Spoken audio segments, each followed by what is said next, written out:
Call of Duty points are now in Infinite Warfare. If you want the best way to get free Call of Duty points, click the link down in the description, install the app, and start getting yourself some free Call of Duty points today. Yo, what is up guys? It's the Goblin and welcome back to another Call of Duty Infinite Warfare video. In today's video, I'm going to give you guys the best class setup for the new assault rifle into Call of Duty Infinite Warfare that came out earlier this week, the X-Eon. What this assault rifle is it is a fully auto energy rifle, and it's a pretty beastly assault rifle. It does have some downfalls, but it also has a lot of upside potential to it, which we'll talk about in today's video, as well as giving you guys the best class setup, because that's what I try to do for all of the most important and most used guns in this game. If you guys could, please drop a like on this video. I'd really appreciate that. If we could smash out 2,000 likes, as soon as we hit 2,000 likes, I'll have the VPR class setup out for the other new weapon that came into this game, so I'd really appreciate if you guys could all drop a like on this video. Also subscribe to the channel if you guys are new, and click that subscribe button, and let's get right into it. So what this gun is, it's available for free for everyone. You just have to complete a challenge, or if you have the season pass, you get it.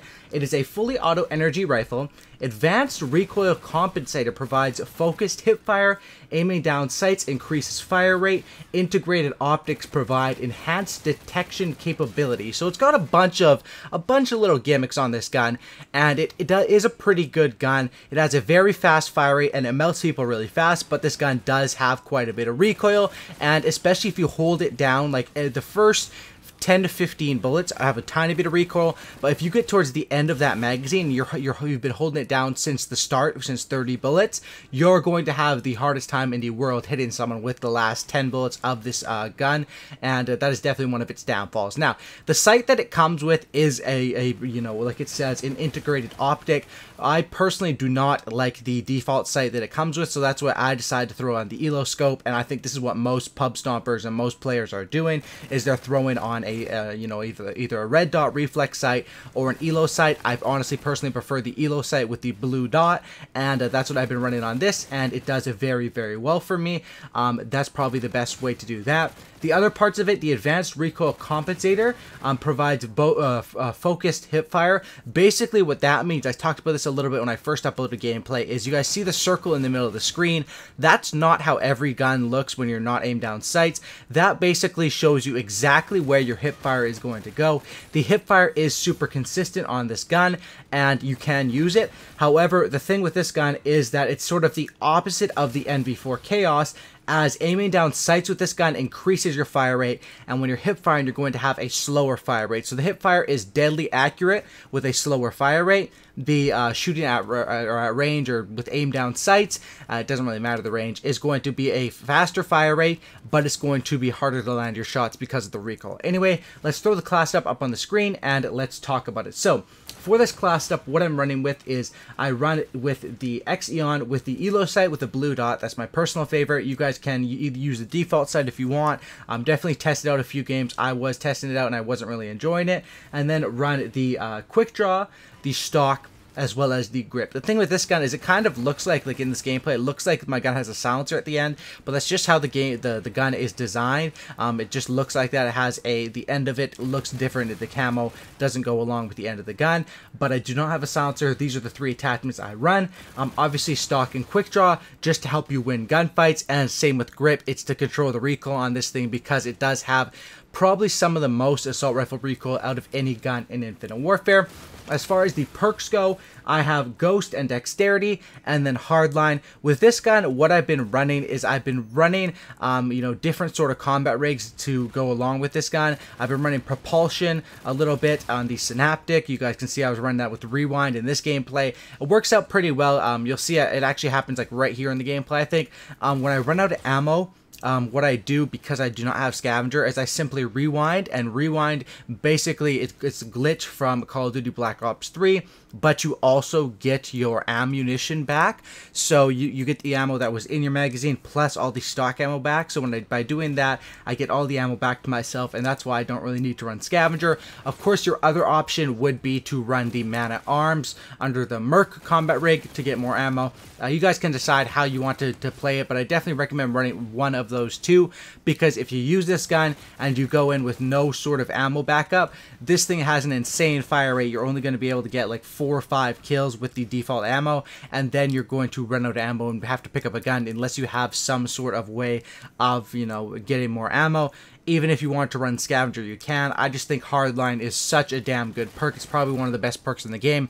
Hardline, Ghost, Dexterity are ones that I use on pretty much every single class, and those are the only ones I have on this class because I like to deck this thing out with attachments. Now, that's it for the best class up for this gun. Let's talk about how good this gun actually is. A lot of people really do like this gun. In my opinion, I say it's a medium tier assault rifle, which is good for a DLC weapon. Usually DLC weapons, when they come into new games, are some of the worst weapons in the game. This one is, and I'd say kind of the same with the VPR, but I'll talk more about that during that video. But this one is probably a mid-tier assault rifle. That's how I would rank it. It's not nearly like, there's no reason in my opinion to use it except like over the NV4 or the Type 2. The only way it would be better than those guns is on the hip fire. That's the only thing that would be better.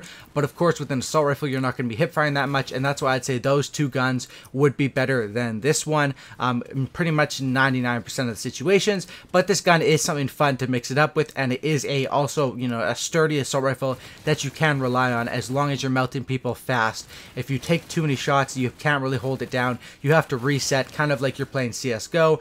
You have to let the recoil reset, which obviously only takes half a second because it's Call of Duty, but that's kind of like what you have to do with this gun if you are missing a lot of shots. That's what I recommend. Hopefully you guys did enjoy this video. I'll leave you guys with the rest of these gameplays that I got here. You guys can watch the gameplays if you want to. If not, that's totally cool with me.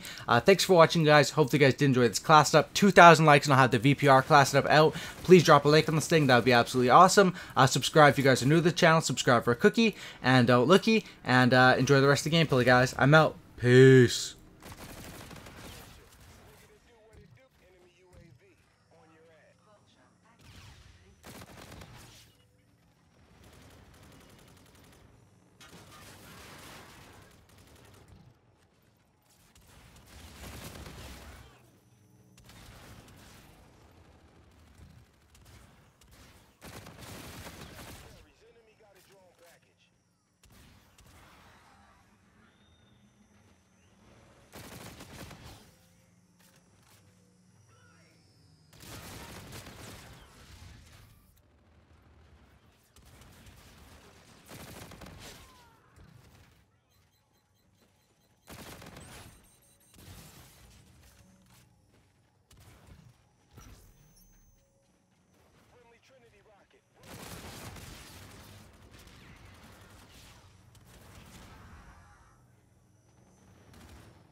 chess and they playing checkers.